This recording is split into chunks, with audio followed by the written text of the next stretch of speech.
Ceux qui font Monaco sont au micro. Je suis Geneviève Berthy et bienvenue dans le podcast de Monaco Info.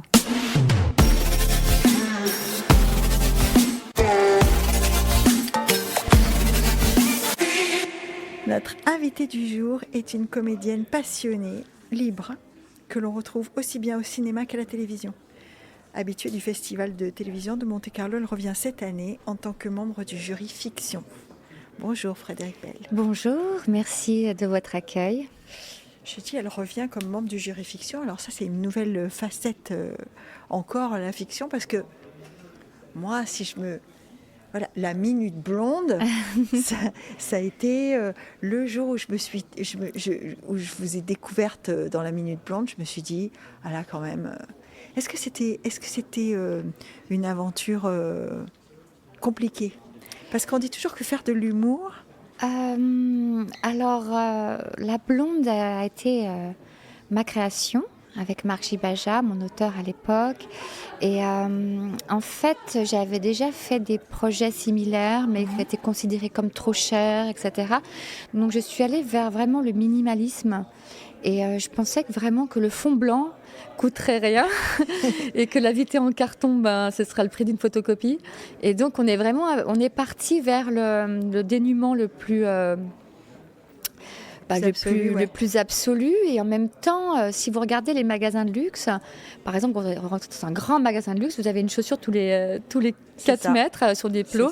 Et en fait, le rien est luxueux finalement. Donc on est parti là-dessus en disant ce sera chic parce qu'il n'y aura rien. Et mon personnage, j'en ai fait tout ce que les gens n'aimaient pas chez moi. Ah mais Frédéric, tu pourras pas être actrice parce que t'es trop maniérée, puis tu fais mannequin, et puis... c'est plutôt bien de faire mannequin. Oui, mais à l'époque, attention, c'était il y a 25 ans. À l'époque, il n'y avait pas d'humour féminin, il y avait de l'humour féminin où les femmes prenaient un peu les voix de mec, ils parlaient comme ça, et voilà, il y avait qui s'habillaient un peu en mec, etc. Il y avait peut-être même... ou en caricature, en fait. Ou en caricature, voilà. Tandis qu'il n'y avait pas d'humour sexy, d'humour féminin, d'humour assumé, d'humour mignon, et en même temps super trash, parce que j'étais totalement punk, et j'ai quand même insulté 400 personnes, on a fait 400 épisodes. C'est ça, c'est pour ça que moi j'étais ultra fan, c'est que je me suis dit, comment cette fille qui est absolument magnifique peut avoir ce contact très direct, très trash. C'était complètement décalé avec l'apparence. L'apparence, parce que oui, on avait pris l'habitude que les femmes belles fassent de la photosynthèse, c'est-à-dire comme des fleurs au soleil, elles se tournent, elles font ah, voilà. Mais moi je faisais ah, en disant une grosse horreur derrière, et parce que ça m'amusait énormément, parce que c'est partie de ma personnalité, parce que voilà, je ne suis pas humoriste, je ne suis pas devenue humoriste, mais ce programme m'a permis de percer dans ma féminité. J'avais pas eu besoin de me cacher, de m'en les dire, et c'était pour moi aussi un coup de pied dans la misogynie. Après, par contre, j'ai dû quand même arrêter le projet à cause des journalistes, parce que ah Frédéric, vas-y, fais-nous une grimace. Un jour, je me suis retrouvée en garde-couve de Libé. J'avais fait une photo à la fin où je louchais pour rigoler. Et je me suis retrouvée avec cette photo-là. C'est ça. Et j'étais triste parce que je me suis dit, tiens, ils ont une actrice, ils ont quelqu'un qui fait des choses nouvelles. Et tout ce qu'ils en retiennent, c'est ça, quoi. Ils en retiennent. Je me suis dit, tiens, je me serais retournée, j'aurais levé ma jupe et ils auraient juste pris ma culotte, en fait. Donc je me suis dit, visiblement, c'était pas... Et puis même mon agent de l'époque, j'étais rentrée dans une agence très chic à l'époque, d'acteurs, et au bout de 6 mois, je dis c'est quand même bizarre que tu ne m'aies pas trouvé drôle parce que ça cartonne. Tu vois, ils ont passé l'émission de 19h30 à 20h45, qui était le moment très envié à l'époque d'ailleurs. L'Access majeur. L'Access prime time, et mon agent m'avait dit c'est pas de ma faute, tu ne trouves pas drôle de blonde. Et donc, je me suis rendu compte que personne n'avait compris qui j'étais, que personne n'avait compris que j'étais derrière une femme qui avait fait des études de lettres, qui avait un cerveau, Voilà, je me destinais à être professeure de lettres à la base parce que j'adore la littérature.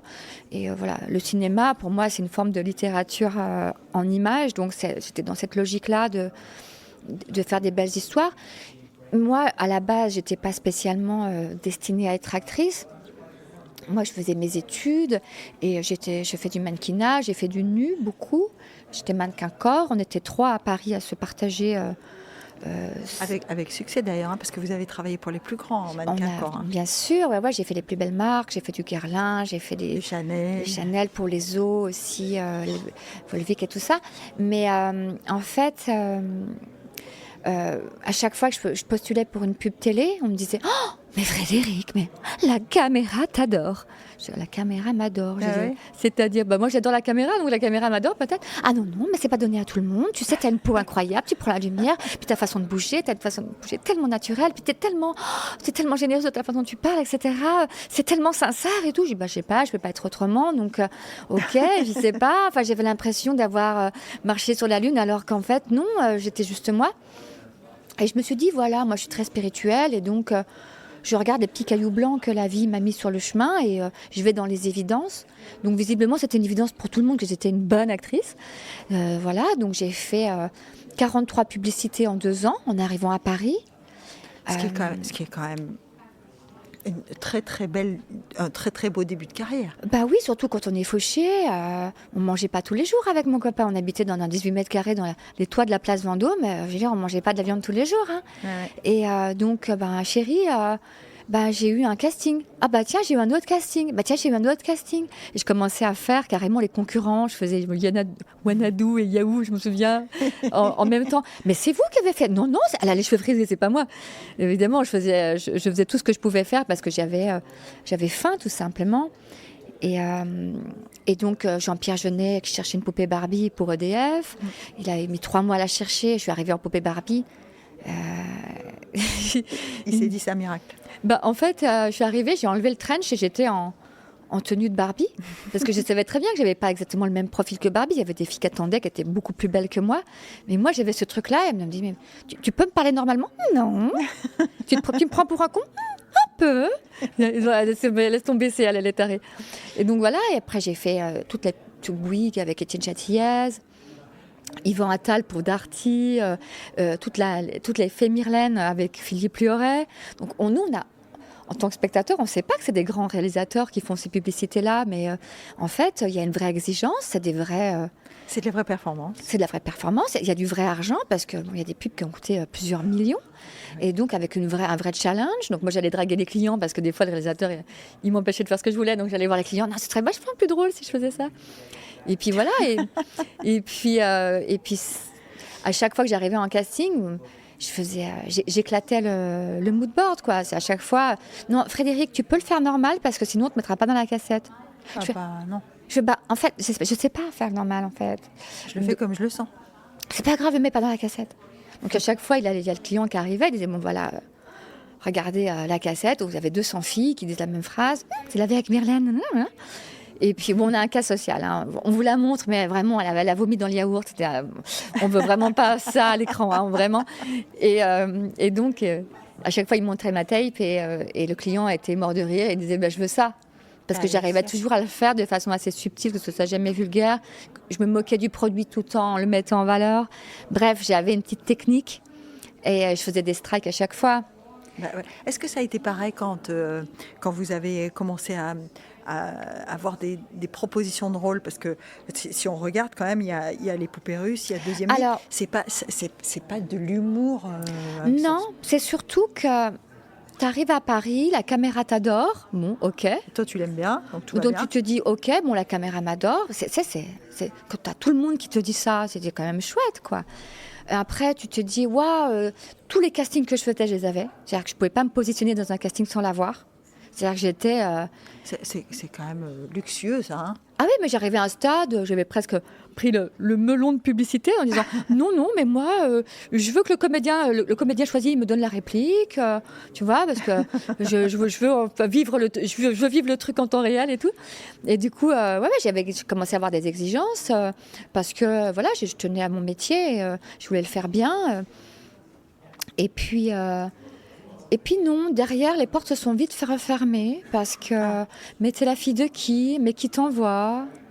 Et ils ont très vite compris que je n'offrirais pas mon corps au producteur ni au réalisateur. Donc on m'a bien fait comprendre qu'en étant la fille c'est horrible de dire ça, mais en tout cas 2 personnes, 2 connues. J'avais en T'avais France, pas de sponsor, quoi. j'avais pas de sponsor, je suçais pas, j'étais pas dans les bandes parce que les bandes, c'est très spécial les bandes dans le cinéma, c'est-à-dire que tu rentres dans une bande et puis après Ouais. t'as le mec le plus connu de la bande qui sort avec toi, puis après tu vas sortir avec tous les autres, tous ceux qui apportent les cafés autour. Et ça m'intéressait pas non plus, parce que j'avais pas spécialement l'ambition d'être actrice au départ, je voulais juste gagner ma vie. Donc je m'étais dit, je vais gagner ma vie comme ça, puis je changerai de métier en temps voulu. Donc du coup, j'ai pas besoin de me prostituer, puisque c'est pas quelque chose que C'est je pas une veux priorité, faire ouais. absolument. Et puis vu que la caméra m'adore, peut-être qu'on va peut-être laisser les choses se faire. Et puis j'avais aussi le complexe de l'imposteur, parce que quand je commençais à faire des publicités et que tu as des réalisateurs comme Yvan Attal qui me dit, mais tu es une super actrice, c'est quoi ton parcours? Et tu dis, J'ai pas fait le cours Florent. non, ça veut dire, je suis pas actrice surtout, quoi. Donc tu peux pas dire ça à quelqu'un qui a envie de t'embaucher, de donner un chèque, tu vois. Tu vas pas lui dire, torche-toi avec. Donc tu fais, attends, bouge pas. Donc j'ai pris un CV, puis j'ai commencé à mettre 2 ans de conservatoire, le cours Florent, toutes les écoles que je ne pouvais même pas me payer parce que j'avais pas l'argent. Donc je me suis inventé un CV et je me suis dit, bon, de toute façon, ce métier c'est du bluff. Donc si je les enfume, c'est que je suis une bonne actrice, en fait, tout simplement. Et ça m'aura économisé à moi et à mes parents de l'argent. Du temps et de l'argent. Exactement. Donc voilà, c'était un parcours un peu chaotique au départ, un peu en même temps une sorte de destinée, puisque tout m'est tombé dessus, en fait. Maintenant, quand j'ai vu que « Ah mais non, mais Frédéric, tu peux pas faire ça, t'es trop maniéré, t'es trop mannequin, t'es trop ci, t'es trop là, c'est trop sexy, c'est trop, t'as la voix trop aiguë, t'as le nez trop pointu, t'as les yeux trop en amande. » Enfin, tout le monde a trouvé quelque chose à redire. Donc du coup, avec tout ce que les gens n'aimaient pas, c'est comme si j'avais cassé un verre et j'avais ramassé tous les petits bouts de verre. Ouais. J'ai ramassé tout ce que les gens n'aimaient pas. Je l'ai mis dans la petite balayette. Voilà, dans la petite pelle, et j'en ai fait un personnage avec qui s'appelait La Minute Blonde. Elle avait une voix encore plus aiguë, elle disait encore plus d'horreur. Oh, ce qui ne me déchire pas me rend plus élastique. Hommage à Kant. Les garçons se préoccupent énormément de la taille de leur sexe. Non, ce n'est pas ça l'important. L'important, c'est le goût. Voilà, et c'était génial parce que du coup, j'ai commencé à faire ce projet. J'ai été voir toutes les chaînes pendant 4 ans. Toutes les chaînes pendant 4 ans avec ma petite, à l'époque c'était des VHS, ce qui ne nous rajeunit pas. Et on me disait, mais mademoiselle, votre bonhomme il est en papier, enfin ça se voit que c'est pas un vrai. Ah bon, parce que pour moi il est vivant, j'ai une grande faculté à parler toute seule, vous savez. Non, mais on a un truc beaucoup mieux pour vous. Parce que vous êtes vraiment bien gaulé et tout, vous allez vous éclater, hein, vraiment. Ça s'appelle l'île de la Tentation. Vous serez sur une île. En plus, on vous paye le voyage. Et vous serez vraiment bien entouré avec des mecs hyper canons. Et qui vont tous essayer de vous sauter. Vous sautez avec une caméra dans le cul. Et j'étais là, non, parce qu'en fait, ce que je fais, c'est quand même un peu plus créatif. Je suis désolée, mais en fait, moi, je suis pas... Comment vous expliquer ? Comment expliquer à quelqu'un que je suis sexy, je suis une femme, je l'assume, et que j'ai envie de faire rire les gens, mais pas en se prostituant et pas en se cramant aussi direct, parce que j'avais peut-être un tout petit peu d'ambition. Donc j'ai fait mon propre projet qui a été rejeté partout, mais c'est de la merde. Et puis j'avais des amis théâtreux. Je faisais un peu de théâtre à l'époque, des petites scènes ouvertes, des choses pas très intéressantes, mais en tout cas ça me permettait de rencontrer des gens. Et je leur montrais ma VHS, mon pilote. Je disais, c'est génial, hein, c'est génial. Frédéric, c'est un peu pathétique, ça fait quand même 3 ans que tu nous la montres, ta VHS. Et puis tu sais, il y a un truc, c'est normal que tu saches pas, mais tu peux pas dire que ton travail est bien. Mais si, c'est génial, je suis extraordinaire. Non, tu peux pas dire ça. C'est très mal vu dans le métier. J'ai dit, mais attends, si moi j'y crois pas en fait, qui croira ? C'est ça. Là, t'es un peu pathétique, comme ça fait faire 4 ans, je change de disque. Et c'est horrible parce que j'avais arrêté de démarcher les chaînes. Et puis un jour, j'ai un de mes amis voyants qui s'appelle Jacques, qui est un peu mon guide spirituel. Et enfin, qui est devenu mon guide spirituel. C'est la première fois que je le voyais. Et il me dit, oh Cosette, qu'est-ce qui va pas? Et je dis, bah, je fais de la merde visiblement et ça marche pas. Donc je cherche une issue, ne serait-ce que pour gagner ma vie. Et il m'a dit, c'est marrant, je vous vois, c'est un truc très rigolo, il y a beaucoup de lumière. Vous êtes habillés tout en blanc et je vous vois même vous vomir dessus à un moment donné. Je fais, mais oui, mais ça me parle, ça ressemble à la Minute Blonde. Il dit, il y a une blonde qui va vous acheter le projet. Retournez-y. Je dis, mais non, mais toutes les chaînes. Non, retournez-y. Il y a des turnovers dans les chaînes. Dis donc, tu sais que à Canal, la directrice de casting qui me castait d'habitude tombe malade. Et c'est l'assistante de Sarako qui s'appelait Meunier, Charlotte Meunier, qui est blonde, et qui a repris à l'arrache le casting par erreur, parce que la directrice de casting était malade. Et je devais faire une sorte de truc de météo. Et je me souviens que j'étais au salon de l'exposition, des expositions, là, déguisée en papillon. Et je me souviens que j'avais pris le bus en papillon pour arriver le truc. Et je me suis dit, je vais garder le costume parce que en fait, ça va me permettre de faire un truc rigolo, tu vois. Oui. Et j'arrive pour faire le papillon et tout, puis je ferai, oh, le ciel sera chargé, un peu comme une haleine de fin de soirée. Et la nana, elle fait, oulala, c'est pas du tout ce qu'on veut. C'est quoi ce personnage? Je dis, bah, c'est le personnage de la Minute Blonde. Ah bon, mais je peux voir la cassette? Je dis, bah oui, bien sûr, j'avais encore une cassette. À l'époque, ça me coûtait cher. J'étais là, je vous la prête, hein, vous me la rendez parce que cher en cassette à la fin. Ça fait 4 ans que tout le monde a ma cassette. Moi, j'ai pas dit ça, hein, mais il y avait mon ancien projet qui était une sorte de blonde et d'une brune, enfin bref, qui a été très, très copié par Samantha, puisque les premiers épisodes de Samantha étaient mes pilotes. C'était des hommes, donc j'ai pas pu... tu peux rien dire quand c'est ça. Ouais. Tu peux rien dire, et puis surtout, tu ne peux pas mordre la main qui te nourrit. Donc, quand tu as envie de faire des projets à France Télé, tant pis, c'est pas grave. Mais ce qui est bien, c'est que les deux projets, entre guillemets, ont été presque volés en même temps. C'est-à-dire que Samantha et la blonde sont sortis presque en même temps. Mais ils n'ont pas volé le meilleur. Donc voilà. Et donc Charlotte Meunier passe la tape à comment il s'appelait déjà le PDG à la base de Pierre Lescure? Non, c'était pas Lescure, c'était ça va me revenir. Et elle lui dit, il faut absolument le faire. Non, elle lui dit, tiens, regarde, on a un trou, on a Emmanuel Chin qui fait à peine 100 000 là, sur une émission improbable, autour d'un plateau qui marchait pas du tout. Et c'est dommage parce que c'est à la fin du générique de Star Academy, et il y aurait une bascule à faire.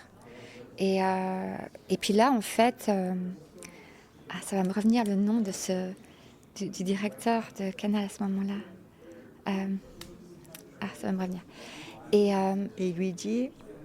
Et là, en fait, ils se rendent compte qu'il y a un pic d'audience. C'est quoi ce pic d'audience d'1 million? On faisait 1 million. Hein. C'est beaucoup, hein. À 19h30. Les gens ne se rendent pas compte. Il faisait 100 000 avant. Hein. Et c'est quoi ce pic? Il y a un pic d'1 million qui dure 1 minute 30. C'est la pouffe en short, là. C'est la blonde. Non, c'est la pouffe en short, on ne sait pas trop. Mais qu'est-ce qu'elle raconte? Parce que c'est un public d'enfants à ce moment-là, hein. Ouais. C'est pendant le générique. Des trucs pas tellement pour les enfants, quoi. Ah bon, mais c'est dangereux? Oui, c'est un peu dangereux, c'est pas tellement pour les enfants, mais ils adorent ça, les enfants, parce que les enfants adorent monter en niveau, ils adorent se mettre au rang des adultes. Ils détestent les enfants qu'on descende. Alors, ils détestent qu'on leur parle comme des enfants, en des histoires d'enfants. C'est vrai. Voilà. Surtout ceux qui sont devant leur écran à 19h30, c'est pas du tout... C'est pas du tout eux. Et du coup, ce qui est génial, c'est qu'on a commencé la blonde. Je me souviens, la première vanne, c'était avec Gad Elmaleh. On l'avait appelé Gadel. Et je sais plus ce qu'on lui disait. Et à la fin, tu sais, quand t'as le payoff, que j'éteins la lumière, et j'ai dit, entre nous, Gadel, la circoncision, finalement, c'est juste une question de mode. Hein. C'est un peu comme le pantacourt, non? Et là, t'as Gad qui se met à éclater de rire sur une vanne où il s'en veut un peu de rire parce que ça se fait pas trop de rire de sa propre religion, etc. Et là, on le voit et je suis derrière mon écran comme ça et je vois Gad exploser. Et là, je me dis, on a gagné. On a gagné parce que c'était le parrain de l'émission et que si le parrain qui est quand même difficile parce que c'est un humoriste. C'est dur de faire rire un humoriste. Les humoristes, ils sont durs à cuire. Et de le voir exploser avec un truc qui sort de nulle part par une nana à moitié en string habillée en blanc qui parle comme ça avec des grands cils.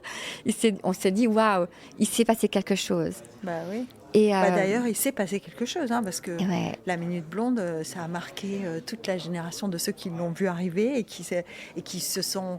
Alors, ça a fait des addicts directs. Oui, puis c'était devenu une icône gay aussi, parce que c'était, entre guillemets, la première baby doll. C'est ça, beaucoup maquillée. Beaucoup maquillée. Ouais. C'est parce que j'ai un gros complexe, c'est que dans ma vraie vie, j'ai des cheveux très fins. Et j'ai toujours rêvé d'être connue pour mes cheveux. Tu sais, un peu comme Dalida sur la vie. Donc j'ai mis 2 perruques l'une sur l'autre. J'ai dit, en fait, ce personnage, c'était tous mes complexes. C'était tous mes complexes que j'essayais à la fois de montrer, de cacher. Ouais, et de surmonter. Et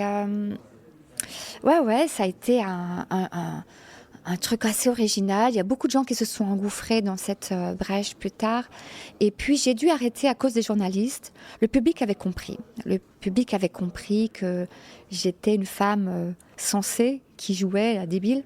Mais les journalistes adoraient me prendre pour une débile, essayer de me rabaisser dans le rôle de la débile, de la fille en string, etc. Et du coup, à un moment donné, c'était devenu un peu lourd puisque je n'arrivais pas à avoir d'autres rôles. Ah ouais. Et je ne voulais pas m'enfermer. Surtout que mes auteurs en avaient marre, ils étaient sous Tranxène à la fin, ils n'en pouvaient plus. Non, c'est vrai. Parce qu'il faut se remettre en question tout le temps, parce que c'est pas facile d'avoir des choses comme ça à raconter tout le temps. Oui, et puis on avait un vrai souci d'exigence et on ne voulait pas baisser en qualité. Et donc voilà, ça a été à un moment donné, on a dû raccrocher. Et c'est à ce moment-là où Emmanuel Mouret est venu me chercher. J'ai un peu poussé la porte, encore une fois. C'est encore donné un coup de pied dans la porte, en fait. Parce que c'était à une époque où Emmanuel avait beaucoup de mal à trouver son actrice. Parce que ce qu'il faisait, c'était un peu improbable. Tu vois, ce qu'il fait, un espèce de cinéma un peu romérien. Il faut déjà comprendre un peu le trip. Et puis, il avait joué avec des actrices qui n'avaient pas spécialement aimé tourner avec lui pour plein de raisons. Et moi, je suis tombée sur son scénario. Mm-hmm. C'était un directeur de casting qui s'appelait Fifou, qui était avec des cheveux longs, on aurait dit Iggy Pop, un peu destroy, qui me dit « Oh, c'est con que tu sois pas actrice parce que j'ai un super scénario là d'un gars, il trouve pas son actrice. » Et je lis et pour moi, je vois vraiment Coup de foudre à Notting Hill, quoi. Tu vois, je vois le truc à l'américaine, je me vois, ça y est, je suis... Je suis Julia Roberts. Exactement, voilà. Je suis Julia Roberts, exactement. Et donc là, j'y vais, je passe le casting, bim, bam, boum, bam, bam, et tout. Je vois toutes les subtilités de la comédie, etc. Et tout. Et là, tu as Emmanuel Mouret qui me dit « Ah non, ça va pas du tout, c'est pas du tout ce que je veux. C'est quoi, on n'est pas au café-théâtre ici. Moi, je n'aime pas les ruptures de café-théâtre. Allez-vous-en, quoi. » Et là, je dis, mais je comprends pas, parce qu'en fait, je me dis, mais comment quelqu'un qui a pu écrire un truc aussi génial n'a pas compris qu'on pouvait le faire à l'américaine? Il dit, non, mais moi, je n'aime pas du tout les Américains. Je le limite très mal avec son accent du Sud. Il me dit, le texte se suffit à lui-même, mademoiselle. Le texte se suffit à lui-même. Oh là là, écoutez les mots. Soyez heureuse de dire les mots. Et moi, tu sais, je viens des lettres, je viens de la littérature. Oh, ça me parle. Je me dis, mais oui, c'est peut-être ça. Peut-être que je parle trop vite, peut-être que j'articule pas, peut-être que je veux en faire des caisses. Et je dis, mais attends. Je la refais. Tu vas la refaire. Je prends mon enregistreur, je dis, tu vas faire la femme, je vais faire l'homme. Je reviens. Et là, je prends la tape et je le copie. C'est-à-dire que je fais exactement l'accent du Sud en moins, mais je fais du Mouret. En plus, je comprends que c'est lui qui va jouer le gars, donc j'ai intérêt à faire du Mouret parce que lui, c'est pas un vrai acteur et que je serais obligée de rentrer dans son trip avec son élocution bizarre et tout ça. Je serais obligée de me mouretiser si je veux pouvoir déjà avoir le rôle. Donc en fait, je suis pas folle, je fais du copier-coller. J'arrive, je lui fais de lui-même. Il me fait « Oh, c'est génial !» Je dis, c'est normal, c'est toi.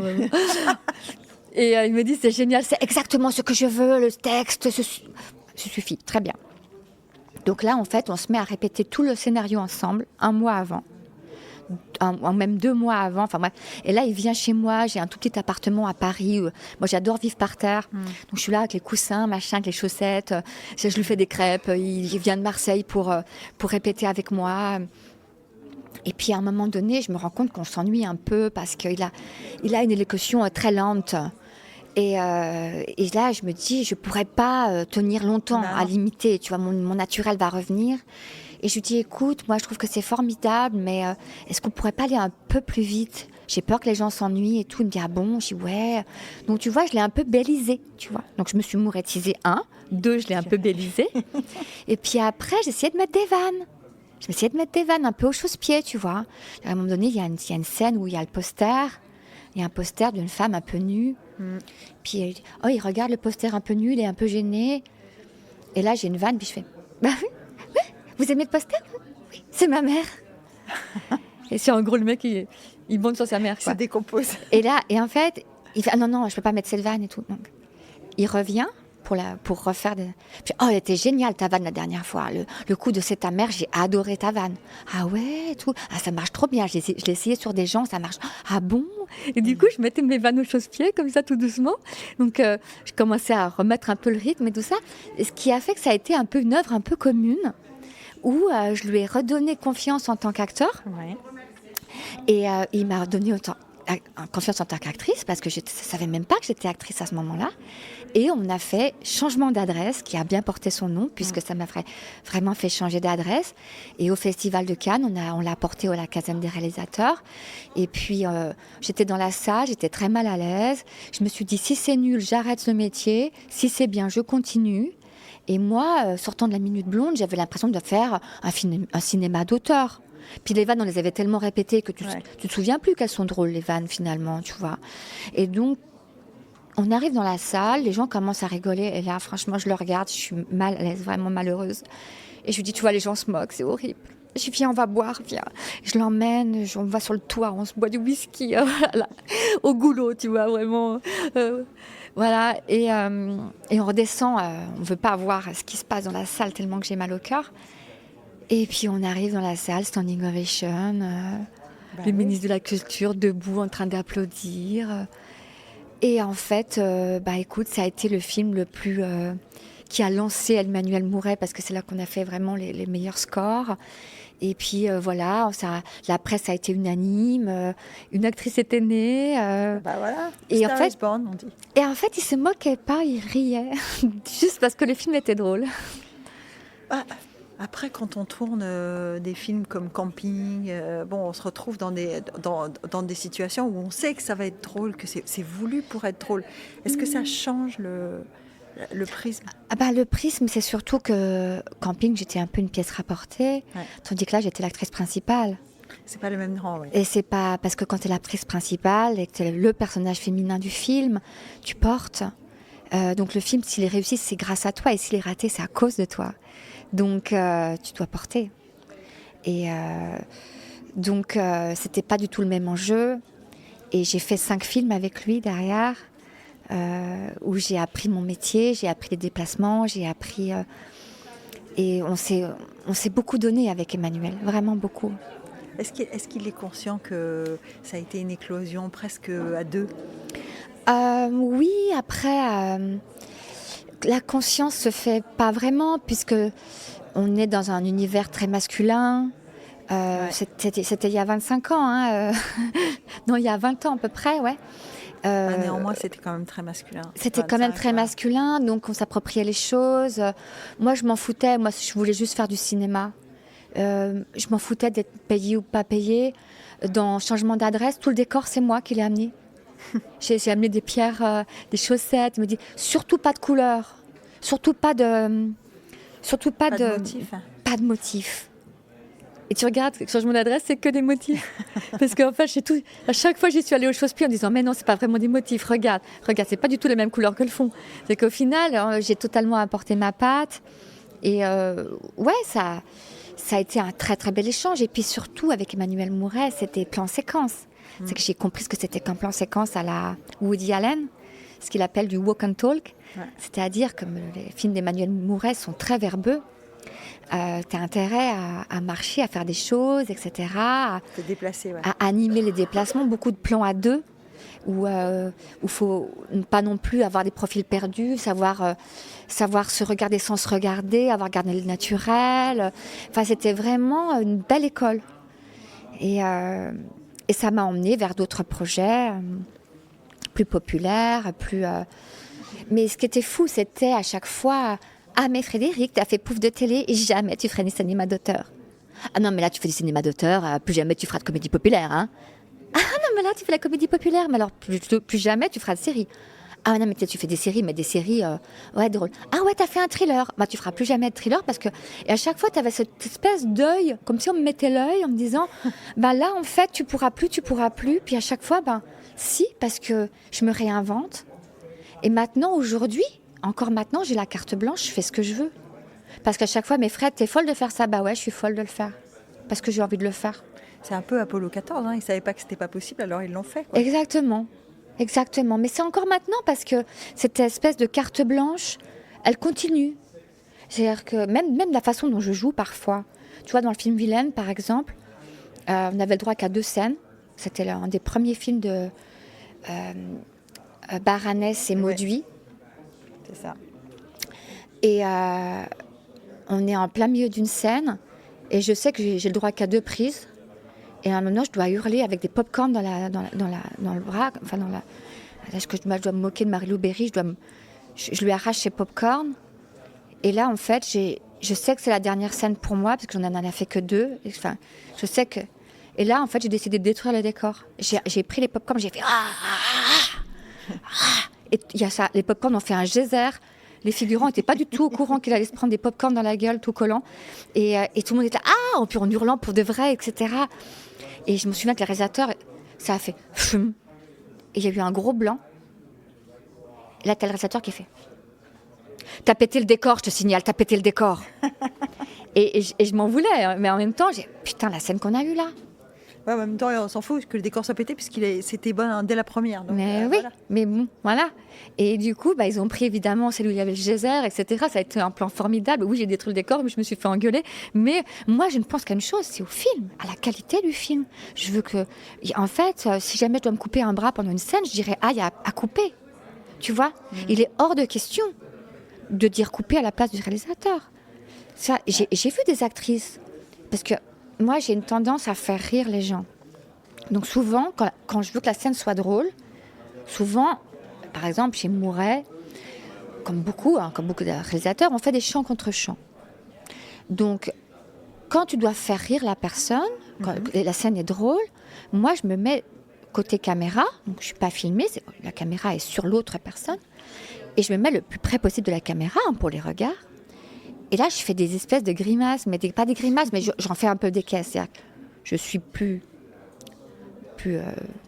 je fais beaucoup plus petit quand c'est mon tour, mais quand c'est le tour des autres, je me permets de faire des têtes un peu cheloues, ça pour leur créer des émotions. Et là, il y a une actrice, je joue, je peux pas dire ce que c'est, mais bon bref, je joue un personnage où je fais ah bon, parce que je sais pas du tout, ah ouais, je fais une sorte de gogole comme ça, et la nana, elle me regarde, elle se retient de rire, et d'un coup elle fait elle éclate de rire et tout, mais elle a fait coupez. Et là, mais quand elle a commencé à rire, je me suis dit, quelle immense actrice. Quelle immense actrice. Ce rire est tellement naturel, c'est magnifique. Mais gardez-le, parce que dans l'histoire, le personnage se moquait un peu de moi. C'est génial qu'elle rit. À gorge déployée. Tu vois. Et en fait, non, elle a dit couper à la place du réalisateur. Mais moi, demain, je suis réalisatrice, elle me dit couper, mais je peux pas, je l'étrangle. Je ne peux pas laisser les gens dire couper à ma place. Et là, je me retourne, je regarde les réalisateurs, je me dis, mais... Il va lui dire quelque chose, ouais. Non, on reprend... Frédéric, fais attention, tu l'as fait rire. Alors qu'elle aurait très bien pu se prendre le rire, en faire un rire sarcastique. Mais ma pauvre, tu fais tellement pitié. Tu vois, genre un rire à la Médusa, un rire à la Cruella. Il y avait un truc à prendre dans ce rire-là et tout. Et là, j'ai découvert qu'en fait, il y avait des actrices en fait, qui se censuraient, qui ne prenaient même pas les cadeaux que je leur faisais.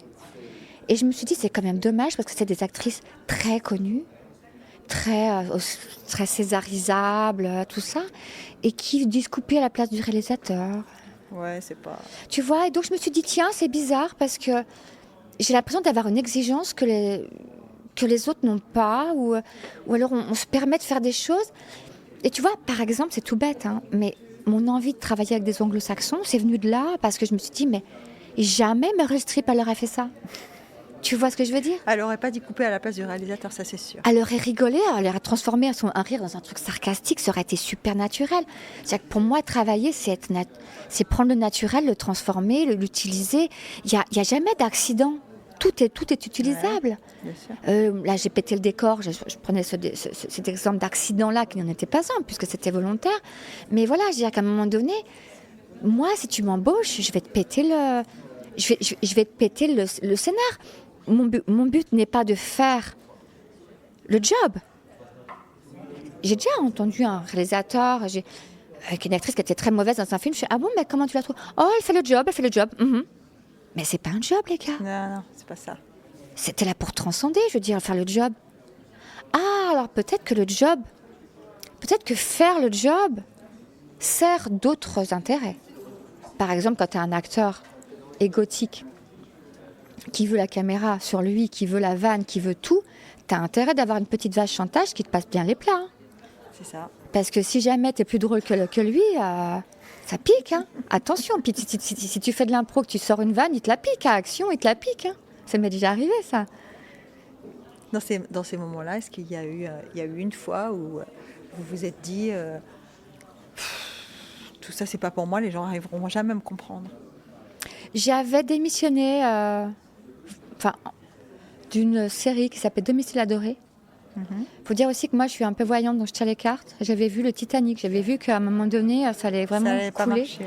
Et en fait, c'était beaucoup d'impro, et à chaque impro, à action, les gars qui étaient en face de moi piquaient mes vannes. Et donc, je l'ai fait 2, 3 fois, 4 fois. À un moment donné, tu as le réalisateur qui vient, et puis qui fait dis donc, là-bas, la mannequin, là, c'est pas son texte. Et puis je le regarde, puis le mec, il faisait 1m20, donc je le regardais pas du tout condescendante, mais c'est pas de ma faute si je fais 1m de plus que lui. Et je lui dis, je dis non. Alors la mannequin là-bas, elle sait pas lire. Je dis non, mais elle a des idées. C'est ça. Et puis je me dis, pourquoi c'est mal écrit ? Et moi, en fait, je peux te mentir. Je peux te dire qu'un jour, peut-être, sur un malentendu, on pourra peut-être se rapprocher. Je peux te mentir en disant que le décor est magnifique, c'est caché, mais je peux pas te dire que c'est bien écrit, si c'est mal écrit, parce que, en fait, je crois qu'il l'a vu dans mon œil, quoi. Et mon œil, il disait non, quoi. C'est pourquoi c'est mal écrit ? J'ai c'est mal écrit, quoi. Parce que c'est moi qui ai écrit. Là, mon regard a dit mes condoléances. C'est vraiment mes condoléances, quoi. Désolée pour toi, quoi. Je suis désolée pour toi. Et en fait, il m'a viré sur le champ. Bon, c'était une façon pour moi de me suicider, parce que, voilà. Et c'est une série qui a fait un flop. Un flop. Et c'était Bruno Solo, que j'ai recroisé dans Les Traîtres. Et on en a reparlé. Il m'a dit, tu sais que ça fait 20 ans que je pense que tu me détestes. Et j'ai dit, c'est marrant parce que ça fait 20 ans que je pense que tu me détestes. Et j'ai dit, on se déteste ou pas, en fait ? Il m'a dit, non. Et on a enterré la hache de guerre pendant Les Traîtres. C'est bien ça. Et voilà, il s'est excusé de m'avoir viré. Bon, et qu'est-ce qu'on peut souhaiter maintenant ? Parce qu'avec toutes ces... Qu'est-ce qu'on peut souhaiter maintenant à Frédéric Bell ? Qu'est-ce que vous auriez envie de faire ? Eh bien, la raison pour laquelle je suis au festival, j'ai demandé à être dans le jury. Je sais que ça ne se fait pas parce que j'avais envie de rencontrer des anglo-saxons, j'avais envie de passer un super moment avec des professionnels de la profession. J'ai eu cette chance-là d'être avec pendant une semaine Greg Daniels, qui est le créateur de The Office, qui a commenté les séries qu'on a vues en direct. Genre, ah là, ils ont fait une erreur de débutant, ils n'auraient jamais dû faire ça. Ah là, le switch était pas mal, mais non, il est très mal fait. Moi, à la place, j'aurais fait ça, et tout. Et me dit, enfermez-moi avec ce mec. Non, j'adore ces tips. Et avec aussi Kevin McKidd, qui est donc dans Grey's Anatomy, qu'on a tous vu, qui est hyper charismatique et qui est lui-même réalisateur. Donc, je me suis dit, tant qu'à faire, autant être coiffé, maquillé au bon endroit. C'est ça. Tout peut arriver. Et c'est l'occasion d'avoir débattu avec aussi Leslie Manville, Yasmina, l'actrice aussi, et le producteur coréen. Et c'était un moment magique parce que voilà, je devais défendre mes opinions en anglais avec des professionnels, sans filet, quoi. Et j'ai trouvé ça super. Et puis, je me suis tout de suite intégrée parce qu'en fait, comme tu sais, il y avait donc 3 British sur les 5. Et les British, ils y vont mollo, tu vois. Ils sont très précautionneux, etc. Sauf qu'on voyait, je sais pas, 12 séries par jour. On n'avait pas vraiment le temps de discuter des trucs qui n'étaient pas bons, tu vois. Ouais. En plus, on avait un certain niveau intellectuel et culturel un peu similaire. On était très vite irrités par les mêmes choses, même si on a tout vu jusqu'en entier. Hein, mais on a tout de suite... Et en fait, à chaque fois qu'il y avait un truc mauvais, j'étais la première à parler parce que personne n'osait parler. Je fais « OK, it's done for all people who like to sleep under the TV. Ouais. » Et voilà, c'est pour les gens, les vieilles personnes qui aiment bien dormir devant leur télé. Je ne sais plus ce que j'avais dit. Bref, à chaque fois, je vidais mon chargeur, quoi. Et ils se sont dit, la française, elle n'y va pas que le dos de la cuillère. Bah non, on y va. On est en France, on y va. Et du coup, c'était très bien parce que tous les trucs un peu mauvais, on n'allait pas disserter 1000 ans. C'est ça. Voilà. Il y avait plein de... J'ai plein de choses qui arrivent dans ma tête, là, mais... Mais du coup, ça a permis de faire des liens ou pas? Ça a permis de faire des liens. Ça a permis aussi... Par exemple, c'est tout bête, mais je viens de passer un casting pour une série produite par Scorsese qui veut des gens qui ont des accents européens. Ah bah ça tombe bien. Ouais, parce que c'est pour une comédie c'est plutôt un drame, mais en tout cas pour une série qui se passe à l'époque des Romains, donc ils veulent un accent soit européen, au pire italien. Et j'ai cartonné, j'ai fait un très très très beau casting. Mon agent a adoré.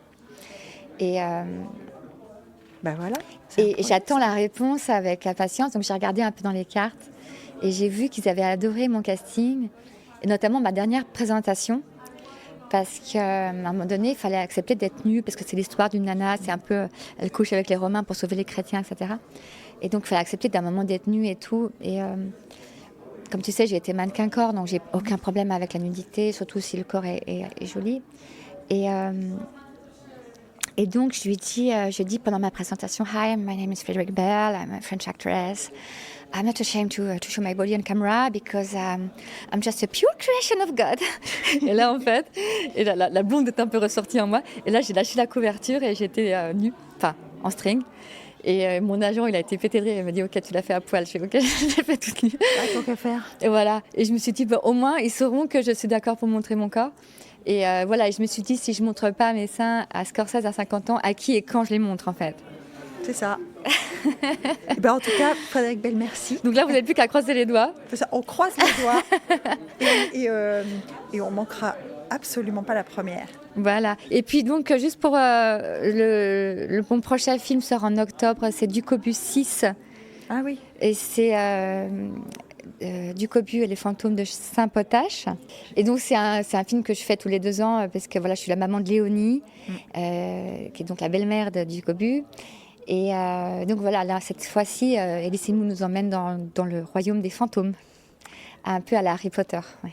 Ah bah voilà, c'est dans le thème avec Walking Dead en ouverture du festival télé. Voilà, on y est en plein. Je suis très contente. Merci, on a bien discuté. J'aime beaucoup de votre énergie. Merci Frédéric. Merci. Très gentil.